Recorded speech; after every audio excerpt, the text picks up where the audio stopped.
Hoje nós temos o prazer de conversar com a psicóloga, ela vai dar para a gente aqui todas as suas especificações também, a Bruna Borges, e hoje, como eu já falei no começo do jornal aqui, um momento absolutamente frágil, importante, difícil que vive a população, que de uma hora para outra se viu dentro de casa em quarentena, e o tempo está passando e começa a já haver atritos, questionamentos e tudo mais.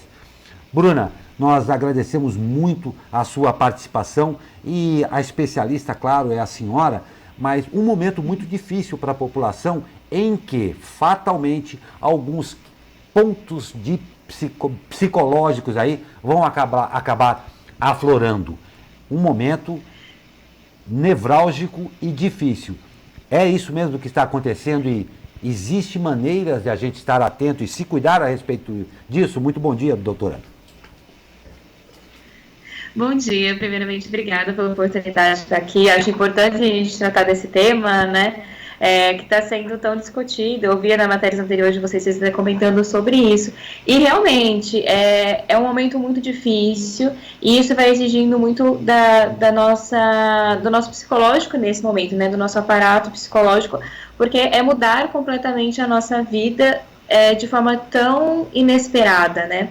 Então, neste momento, é muito importante a gente tentar manter a calma e, principalmente, segurar nossa ansiedade, que vai sendo exacerbada em meio a tantas notícias, em meio às dificuldades que a gente vai encontrando, como eu estava vendo na notícia de vocês, até para vacina, algo que está gerando uma enorme ansiedade nas pessoas para tentar se prevenir. Então, é importante que, nesse momento, a gente adote algumas coisas para a gente conseguir uma diminuição de ansiedade e cuidar da nossa saúde, não só física, né, mas também psicológica nesse momento.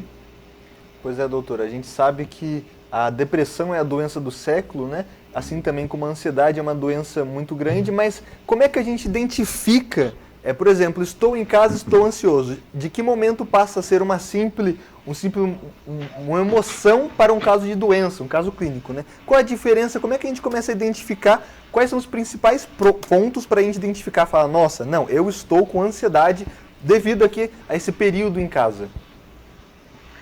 Eu acho que um ponto importante, como você disse, é compreender que a ansiedade, por si só, ela é importante. A gente precisa ter uma ansiedade, a ansiedade que a gente chama aí de ansiedade comum, né? Que no dia a dia a gente acaba necessitando dela até para olhar, atravessar a rua de forma tranquila. Mas a ansiedade exacerbada, que a gente vai chamar, ela acontece quando eu tenho essa ansiedade de forma contínua. Ou seja, não é por um momento, isso vai se perdurando por dias. Então eu vou percebendo, né, dá pra gente perceber em nós mesmos e também perceber naqueles que estão conosco em meio a essa quarentena. Uma dificuldade de ficar parado, então o movimento contínuo, né, tanto corporal, porque primeiramente quando a gente está ansioso, a nossa mente fica muito agitada, então com essa agitação nos nossos pensamentos, a gente acaba tendo também uma agitação no nosso comportamento. Também as válvulas de escape, que a gente vai percebendo que não são muito saudáveis de ansiedade, como comer em excesso, ver noticiários em excesso, enfim, então atividades que vão dificultando, mas ainda essa pessoa lidar. Então é importante ir percebendo esse comportamento em quem está conosco, né? Percebendo como ela está ansioso muitas vezes, como está descontando essa ansiedade, em que se está algo perdurando. Uma coisa é passar um dia ansioso com tantas mudanças, outra coisa é isso perdurar por alguns dias. Então é importante aí a gente levantar o sinal de alerta e começar a tomar medidas para ajudar essa diminuição de ansiedade, seja por meditação, que é um dos meios que a gente comprovado cientificamente o auxílio na diminuição da ansiedade, seja fazendo uma atividade física em casa, uma leitura, gerando algumas distrações, mas a atividade física seria o essencial para a diminuição dessa ansiedade. Bruna, uma pergunta que eu já vi alguns casos recorrentes aí é a respeito da somatização disso daí. Com esse volume enorme de informação de todos os lados, existem pessoas que já tinham talvez um pré-sintoma ou já tinham essa predisponibilidade a isso daí, mas está acontecendo muito. Tem gente que está achando que está doente 5 vezes por dia. Isso daí é uma outra causa que precisa ser cuidada também, não? Sem dúvida, eu tenho percebido isso inclusive no meu consultório, principalmente pacientes que já têm algum transtorno de ansiedade, né? Então, sentir falta de ar, e aí começaram a tossir por conta dessa falta de ar, e muitas vezes é o início de uma crise de ansiedade, e aí por sentir a falta de ar, já considera que está com os sintomas de corona e quer procurar alguma assistência de saúde. É claro que se eu tenho todos os sintomas, é importante eu procurar, não estou dizendo isso, mas o principal é perceber, né, se eu já tenho uma ansiedade exacerbada, e aí eu começo a sentir falta de ar, muitas vezes é mais um sintoma de que eu não estou bem psicologicamente do que necessariamente de saúde. Então esse é um ponto realmente muito importante, porque em meio a tanto estresse, em meio a tantos problemas que estão surgindo, né, e a essa mudança de rotina, as famílias tendo que se adaptar com criança em casa, é comum mesmo com que as pessoas fiquem com um pouco mais de dificuldade em lidar com pequenas coisas, então ficando mais ríspidos, um pouco com raiva. Então isso é comum de acontecer em meio à situação que a gente está vivendo. Mas é importante porque se eu não dou vazão para isso de forma um pouco mais saudável, como eu estava dizendo, acaba acontecendo essa somatização, em que eu vou percebendo no meu corpo sintomas de que a minha saúde psicológica não está bem, seja por travamento muscular nos ombros, pescoço, dores em que eu vou sentindo, e até mesmo posso vir a aparecer alguns sintomas que são parecidos com os do coronavírus. E, doutora, esse isolamento social, ele é necessário, a gente está sempre frisando isso, e isso traz outros problemas, como a depressão, por exemplo, pessoas que estão se isolando completamente, não veem outras pessoas, pode trazer a depressão, né? Como lidar nesses Sim. casos, visto que a gente não pode entrar em aglomerações, pessoas que já estão em depressão, já têm depressão, essa doença, o que deve ser feito neste momento? Essa, na verdade, é a minha maior preocupação hoje como psicóloga. Até porque a ansiedade e a depressão muitas vezes andam muito juntas, a gente até eu brinco muito com o consultório isso, que é um casamento péssimo que acontece. Então, tem pessoas que não tinham uma depressão, mas já tem uma predisposição, e aí tem uma ansiedade exacerbada, pode vir a começar a ficar depressivo, né, deprimido, na verdade, vir a uma depressão, em que a pessoa acaba se isolando, olhando tudo o que está acontecendo e começando a considerar que não vale a pena lutar em meio a tudo isso, em ter que sair de tudo que está acontecendo e ter uma resposta mais positiva. Então a pessoa vai começando a se fechar, né, de ter dificuldades de sair do quarto, manter rotinas básicas, como comer no horário correto, tomar banho e cuidados básicos. E aqueles que já têm depressão, é muito importante a família ter um grande cuidado com essa pessoa.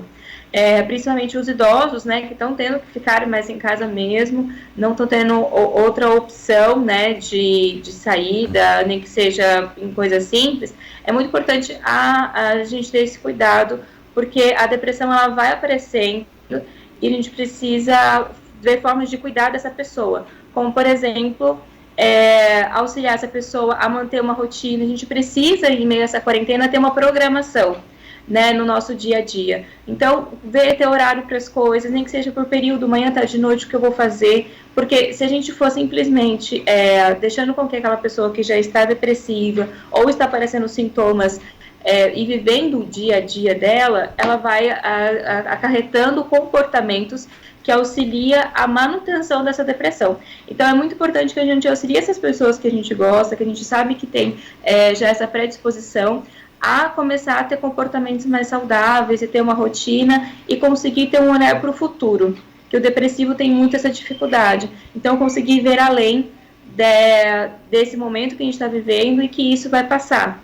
E daqui para frente a gente vai conseguir ter um novo começo em meio a tudo isso. Perfeito, Bruna. E a gente já falou de quem está em isolamento social, mas também tem aqueles casos que não estão em isolamento, né? A gente viu numa notícia recentemente que cerca de 14% dos infectados na Espanha são profissionais de saúde. Como lidar com a saúde mental de quem está aí na linha de frente contra o coronavírus? Eu acho que esse é um ponto mais difícil, né? Porque esse profissional, ele fica entre um choque emocional, entre o grande desejo dele de cuidar e fazer o melhor pelas pessoas, com o medo de ser contaminado e não cuidar da própria vida e da própria saúde. Então, esse choque emocional vai gerando grandes desgastes, né, emocionais, tanto neles, como a gente estava comentando, como ansiedade, depressão, mas também outros sintomas, e o medo também até mesmo deles levarem, sem saber, essa doença para os familiares, né, que eles conhecem. Eu queria até fazer um adendo aqui, não sei se posso, mas um comentário frente àquilo que eu percebo, até mesmo não só como psicóloga, mas dentro da minha família. Minha irmã é médica em São Paulo e eu percebo grande parte dessa ansiedade nela, nesse medo, quando ela volta para casa em São Paulo, de poder gerar uma contaminação em alguém. Então, muitas vezes o médico, o enfermeiro, que são os principais que estão aí nessa linha de frente, também tem essa preocupação não só consigo, mas às vezes até mais com os outros. Então, a gente precisa adotar para esses profissionais, eles precisam conseguir conciliar aí nesses horários deles, atividades que gerem saúde. Como eu estava falando, dá uma meditação, a gente usa muito mindfulness, que é um tipo de meditação específica muito usada para a gente conseguir controlar essa ansiedade e a depressão, ele conseguir ter outras atividades que não sejam a todo momento só voltada a esse aspecto agora do vírus, então conseguir se conduzir e se direcionar a outras questões e ter noção de que ele não consegue controlar. E isso é uma coisa muito invalidante, ainda mais para alguém da profissional da saúde, que normalmente está sobre o controle de doenças, perceber que ele tem que, ao máximo, se cuidar, mas entender até que ponto alguma coisa está sob o controle dele ou não. Porque a gente fica tentando controlar coisas que são incontroláveis e só aumenta a nossa ansiedade e nos deixa deprimido pela frustração. Pois é, Bruna, realmente um momento extremamente delicado, um momento inédito para todo mundo. Aí tem muita gente se conhecendo, conhecendo o outro, passando por problemas, mas é bacana como a gente vê também como tudo relacionado à saúde hoje tem um peso muito grande. Vocês, psicólogos, têm um fator importantíssimo nesse momento dentro da nossa sociedade, e eu convido a qualquer um aí que esteja sentindo, passando por esse problema, procure sim um profissional para orientá-lo. Bruna Borges é especialista, eu vou até pedir para você citar aí, que nós não escrevemos aqui, mas a sua especialidade também. E Bruna, eu agradeço demais a sua participação aqui, creio que foi de muito valor para tanta gente que nos acompanha aqui e que provavelmente talvez esteja passando aí. Recomendo aí a você também muita tranquilidade na sua quarentena, que também não deve estar sendo fácil aí, a despeito do que você tem aqui a atender, mas a gente agradece muito a sua participação aqui, Bruna. Primeiramente, obrigada a vocês. Acho muito importante a gente falar mais de saúde mental, porque, como você disse, é muito necessária. Eu sou especialista em saúde mental pela USP e também especialista em luta e morte pela PUC. E eu percebo que é muito importante, né, a gente ter esse cuidado e, primeiramente, da mesma forma como a gente começa a perceber sintomas, a gente procura o médico. Se eu estou percebendo sintomas voltados à minha saúde mental, em ansiedade, depressão ou até em outros critérios, é importante, sem dúvida, procurar um profissional. Nós continuamos fazendo atendimentos, claro que não de forma presencial, mas através da internet, né, a gente tem todo um aparato para fazer esse atendimento. Então é importante que quem percebe que não está lidando bem, não está dando conta de tudo isso que está acontecendo, procurar um profissional nesse momento para orientá-lo e auxiliá-lo de forma correta. A psicóloga especialista Bruna Borges na participação do Abre Aspas hoje. Eu agradeço demais a sua presença, um ótimo dia e uma ótima semana a você, Bruna. Obrigada, você também.